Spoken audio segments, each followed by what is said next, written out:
Selamat siang, eh, saya Lorenz Regar dari Pendidikan Teknik Bangunan kelas B tahun 2018. Di sini saya akan mempresentasikan proposal saya yang berjudul Penerapan Metode Belajar Berbasis Proyek dalam mata pelajaran finishing konstruksi kayu menggunakan politur pada siswa kelas 11 Teknik Furnitur SMK Negeri 2 Medan. Oke, kita lanjut aja. Bab 1 itu pendahuluan tentang latar belakang, di mana SMK Negeri 2 Medan merupakan salah satu SMK negeri yang terletak di Medan, yang mempunyai mata pelajaran atau jurusan teknik bangunan. Di sini identitas masalahnya, di sini kita akan membahas bagaimana cara pembelajarannya di dalam kelas tentang pelajaran finishing kayu, dan tujuan penelitiannya itu adalah untuk penerapan metode belajar berbasis proyek dalam metode pelajaran finishing kayu dapat diterapkan di SMK.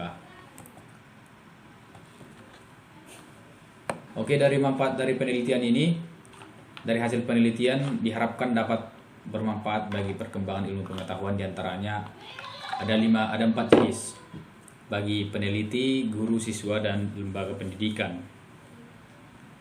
Dan untuk manfaat bagi peneliti, seperti saya sendiri sebagai mahasiswa, setelah saya melakukan penelitian ini saya bisa menyelesaikan tugas kuliah saya. Dan bagi guru itu dapat membantu bagaimana metode belajar yang lebih baik atau lebih efektif ke depannya.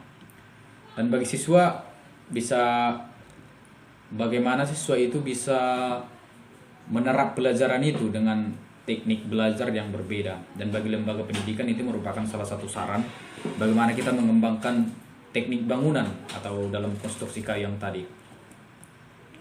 Bab 2 itu adalah tinjauan pustaka, kajian teori metode pembelajaran berbasis proyek.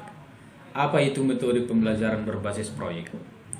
Pendekatan belajar berbasis proyek menurut Ngalimum memiliki potensi yang besar untuk membuat pengalaman yang menarik dan bermakna bagi pelajar untuk memasuki lapangan pekerjaan, dikarenakan pembelajaran berbasis proyek merupakan sebuah model atau pendekatan pembelajaran yang inovatif yang menekankan pada belajar konseptual melalui kegiatan-kegiatan yang kompleks.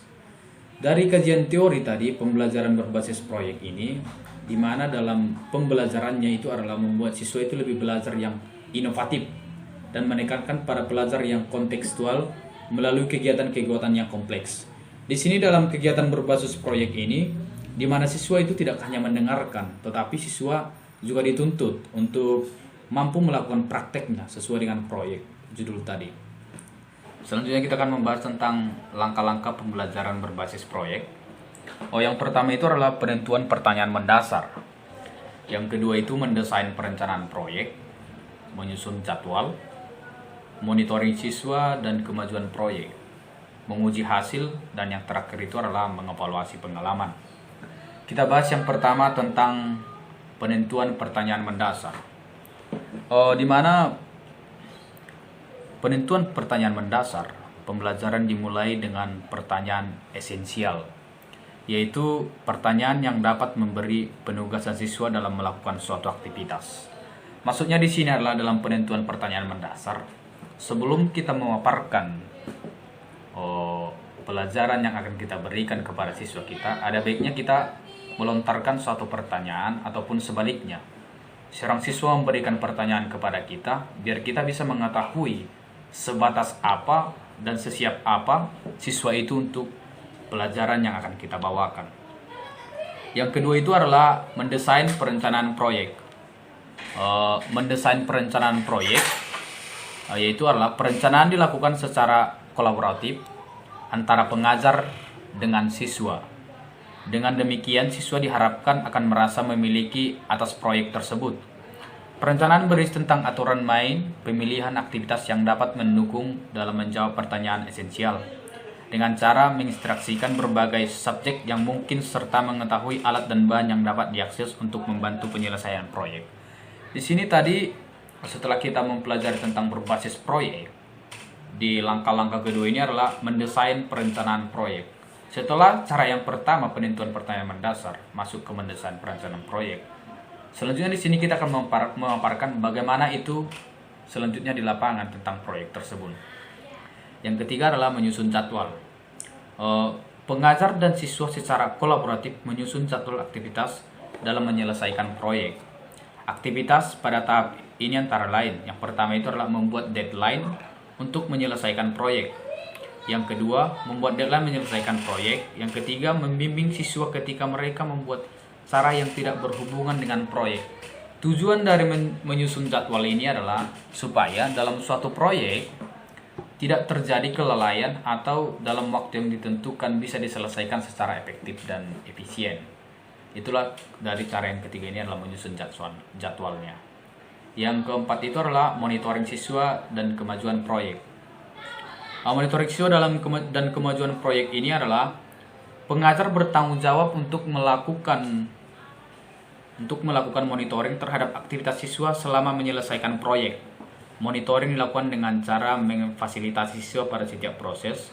Dengan kata lain, pengajar berperan menjadi mentor bagi aktivitas siswa agar mempermudah proses monitoring.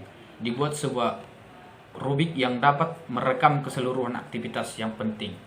Dalam arti monitoring siswa ini adalah guru memperhatikan segala aktivitas yang dilakukan siswa ketika kita melakukan pembelajaran dalam berbasis proyek ini. Dan yang kelima itu adalah menguji hasil.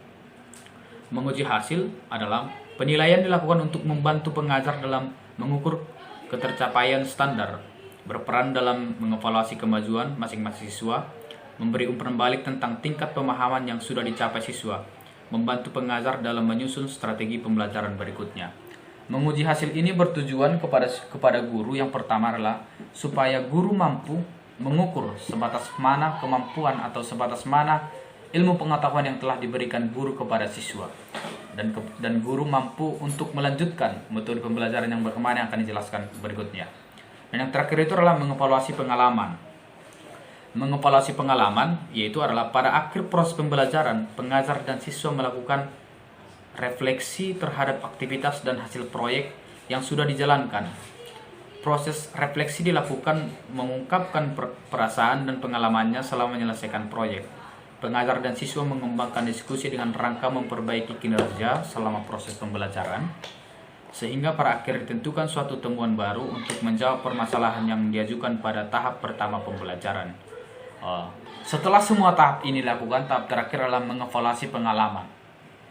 Dari semua yang telah dijelaskan, kita sebagai guru bisa mengevaluasi sudah sampai di mana pengalaman siswa yang tadi.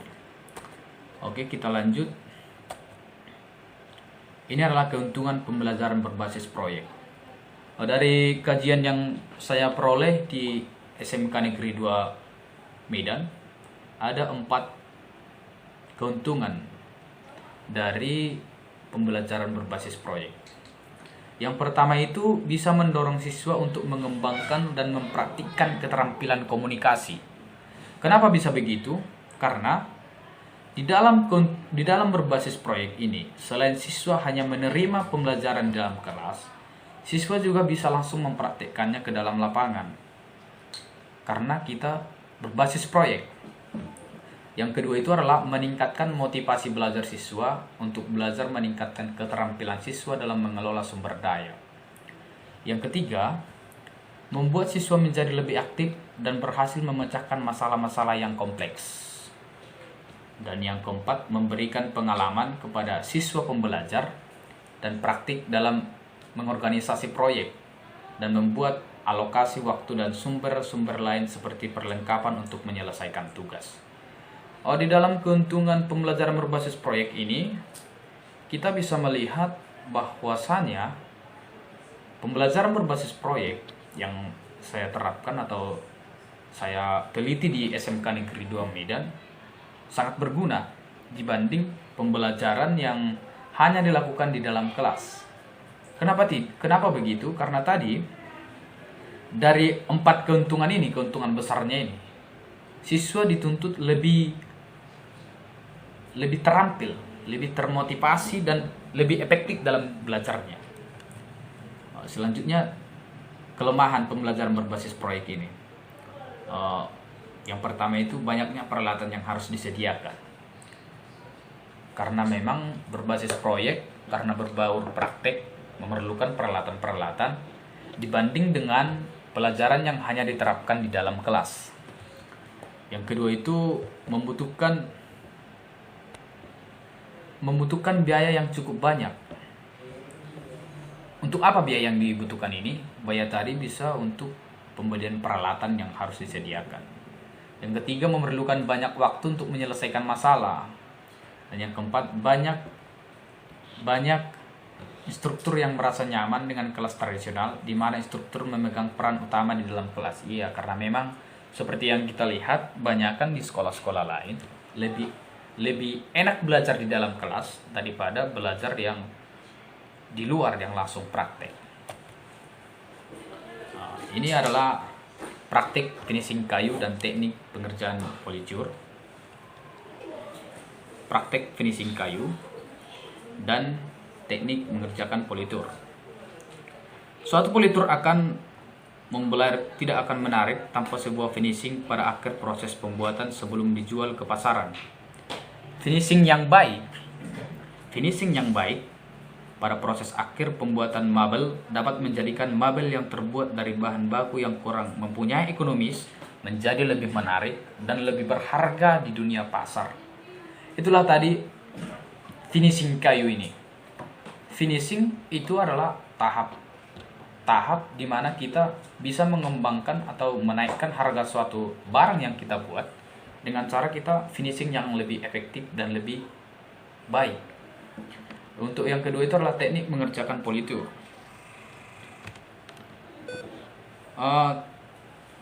Teknik ini adalah setelah kita membuat suatu bahan atau suatu mebel, mengerjakan politur adalah teknik terakhir, di mana di situ kita mencakup semua pekerjaan-pekerjaan itu. Setelah finishing tadi kita menjelaskannya di politur, di mana supaya mebel yang kita buat itu bisa harganya lebih naik di pasaran, biarpun bahan yang kita gunakan di bawah ekonomi, kira-kira seperti itu.